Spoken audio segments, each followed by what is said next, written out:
आज हम लोग बात करेंगे पेट्रोल और डीजल के बढ़ते दामों पर। भारत में पेट्रोल और डीजल का मूल्य तीन बातों पर निर्भर करता है। एक तो अंतर्राष्ट्रीय बाजार में क्रूड ऑयल का दाम, दूसरा सरकार द्वारा लगाया जाने वाला टैक्स, और तीसरा रुपए का डॉलर के मुकाबले क्या स्थिति है। तो आज के दिन एक बैरल तेल का दाम $40.24 है। एक बैरल में लगभग 159 लीटर तेल आता है। उस हिसाब से 1 लीटर क्रूड ऑयल का दाम 19.04 रुपया पड़ता है।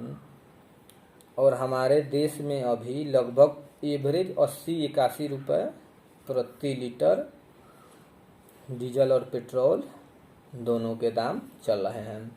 तो फिर लोग पूछ रहे हैं कि इतना महंगा क्यों? क्योंकि जब 19 रुपये आपको मार्केट में, आप अंतर्राष्ट्रीय मार्केट में 1 लीटर का दाम 19 रुपया है, तो सरकार इतनी महंगी दर पर क्यों बेच रही है? तो उसके पीछे कारण है कि अभी सरकार द्वारा जो टैक्स का जो प्रावधान है वह बहुत ही ज़्यादा लगाया जाता है पेट्रोलियम पदार्थ पे।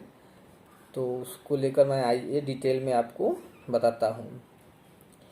Fuel price after processing margins and transport 24 रुपया 62 पैसा। पेट्रोल का दाम सारे रिफाइनिंग प्रोसेस के बाद, फ्रीज कॉस्ट के बाद, ये सब मिलाकर 24 रुपया 62 पैसा पड़ता है। लेकिन ऊपर से सरकार उस पे जो सेंट्रल गवर्नमेंट और डीलर कमीशन है, सेंट्रल गवर्नमेंट का टैक्स है 32 रुपया 98 पैसा पर लीटर।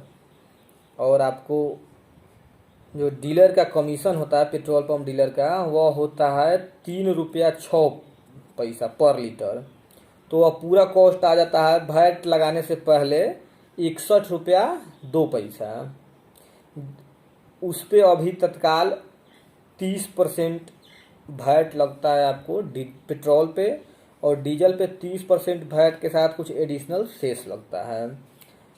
तो पेट्रोल पे और 18 रुपया 36 पैसा पर लीटर के हिसाब से आपको वैट लगता है, जो कुल मिलाकर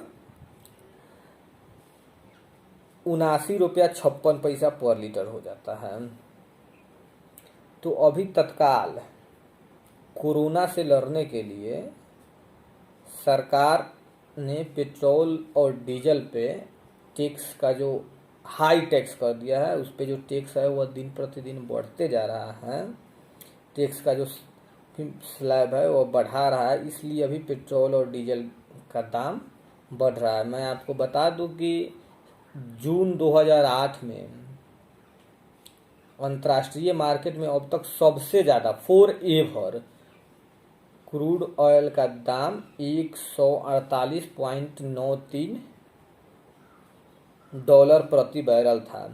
उस समय मनमोहन सिंह के सरकार में 50 रुपया के आसपास था पेट्रोल का दाम, और 35-36 रुपया था डीजल का दाम। तो उस समय डॉलर के मुकाबले पैसे की स्थिति मजबूत थी, और सरकार ने टैक्स को नियंत्रित किया था, जो बहुत कम स्तर पर टैक्स था, टैक्स ज़्यादा नहीं लगा था। अभी लगभग आप समझिए कि 80 रुपया अभी पेट्रोल का दाम है, उसमें 60 रुपया सरकार टैक्स ले रही है। तो निश्चित है कि आम जनता पर इसका बोझ पड़ेगा ही, लाजमी है पड़ना। और विपक्ष भी अपनी भूमिका नहीं निभा रहा है। कोरोना महामारी चल रहा है, और अभी भारत की आर्थिक स्थिति भी उतनी अच्छी नहीं है जैसे पहले थी, इसलिए सरकार भी इस पर ज़्यादा ध्यान न देते हुए आंख बंद की हुई है, और विरोध प्रदर्शन भी नहीं हो रहा है। इसलिए आपको दिन प्रतिदिन डीजल और पेट्रोल के दाम बढ़ते जा रहे हैं, भविष्य में भी कुछ दिन तक बढ़ते हुए अगर देखते हैं तो इसमें कोई हैरानी नहीं होगी।